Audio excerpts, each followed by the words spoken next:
Palavra da Verdade, devocional de 18 de julho, cultivando a mansidão. Lembra-lhes que se sujeitem aos que governam, às autoridades. Sejam obedientes, estejam prontos para toda boa obra, não difamem a ninguém, nem sejam altercadores, mas cordatos, dando provas de toda a cortesia para com todos os homens.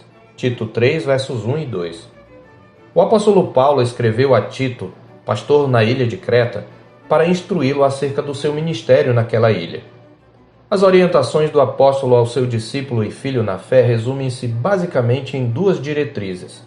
A primeira é que Tito organizasse a equipe ministerial da igreja, constituindo presbíteros segundo critérios de escolha focados no caráter e na fidelidade à sã doutrina, conforme o capítulo 1, versos 5 a 9. Essa equipe pastoral tinha por objetivo instruir a igreja no genuíno evangelho e fazer calar os hereges a quem Paulo chama de pauradores frívolos e que procuravam desvirtuar o rebanho com sua tagarelice herética e vazia, como está escrito no capítulo 1, verso 10. A segunda diretriz tinha a ver com a conduta cristã em sociedade.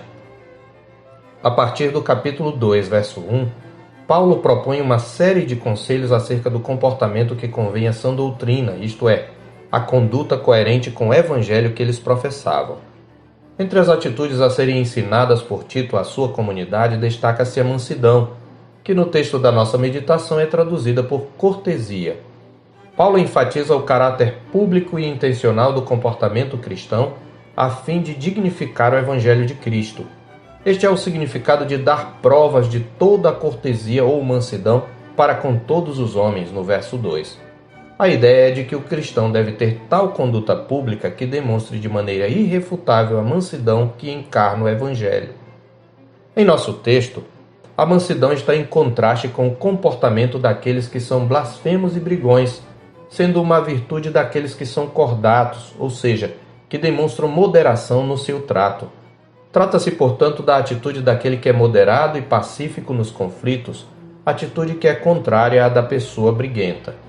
Segundo Barclay, a palavra manso era usada a respeito de palavras que acalmam uma pessoa irada, amargurada e ressentida, ou do unguento que alivia a dor de uma ferida.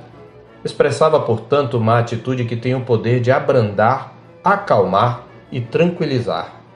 Uma pessoa que fala baixinho e suave não é necessariamente mansa, no entanto. Mansidão não faz parte do temperamento, é um traço do caráter.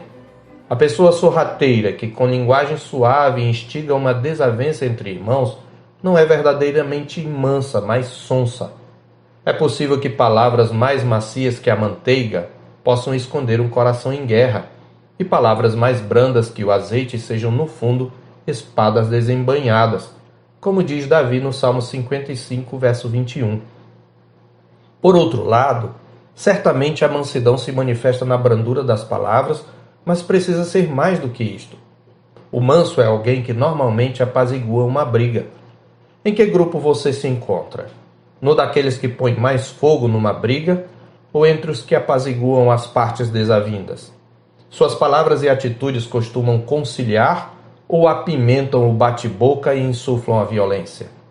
A palavra manso também descreve animais que têm força, mas foram adestrados a controlá-la e usá-la para algo útil, como o cavalo ou o cão.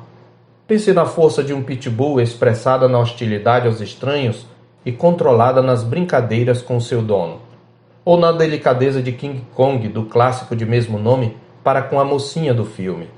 Assim, mansidão expressa também a força controlada pela delicadeza de conduta, a suavidade de trato demonstrada especialmente por pessoas que teriam condições de agir de outra maneira. Diante desse conceito, a mansidão não deve ser confundida com a covardia. Esta é a atitude da pessoa que se submete a uma situação por medo ou por não se achar numa posição em que tenha condições de revidar.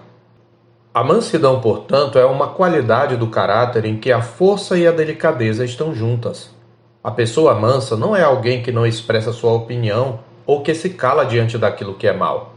Antes é alguém que manifesta firmeza de caráter, mas o faz de maneira cortês, sem utilizar força desnecessária ou violência. Não vive às turras com aqueles que discordam de suas convicções embora tenha dignidade suficiente para reagir àquilo que julga ser injusto e fazer ouvir a sua voz. A genuína mansidão cristã pertence ao espectro de virtudes que compõem o fruto do Espírito, conforme Gálatas 5, 22 e 23. Logo, ela não é algo que o coração humano seja capaz de produzir.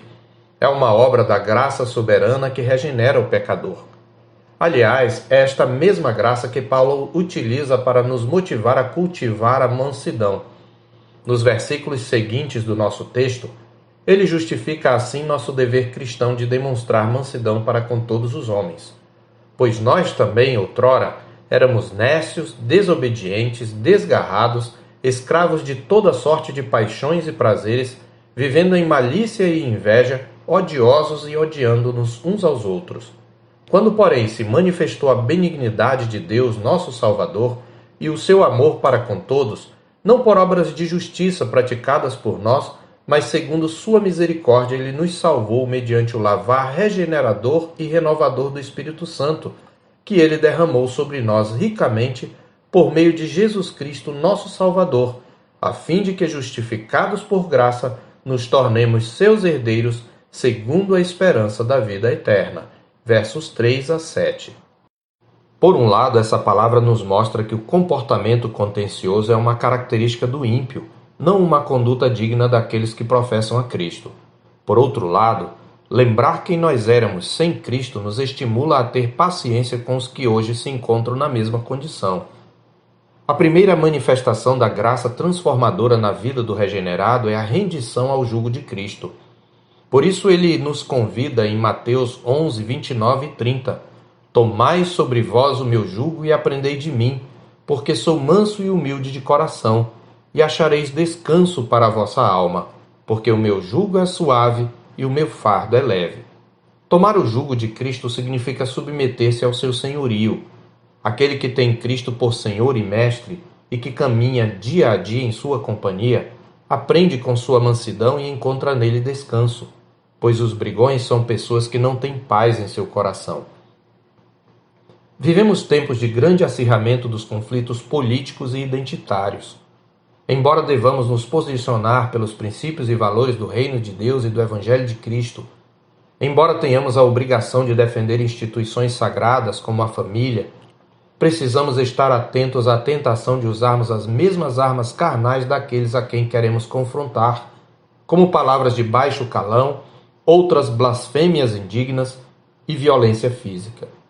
Não podemos nos esquecer de que manso e pacificador são características essenciais do servo do reino, como está escrito em Mateus 5, versos 5 e 9.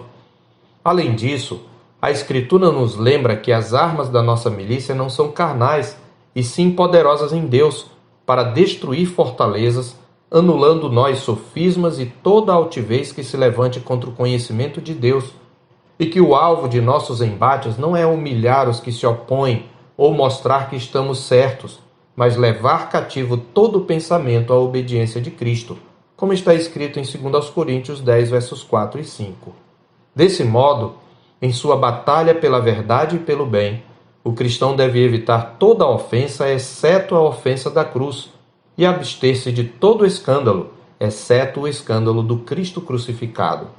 Aquele que pelo poder do Espírito se submeteu ao jugo de Cristo é por ele capacitado a seguir os seus passos, pois ele, quando ultrajado, não revidava com ultraje, quando maltratado não fazia ameaças, mas entregava-se àquele que julga retamente.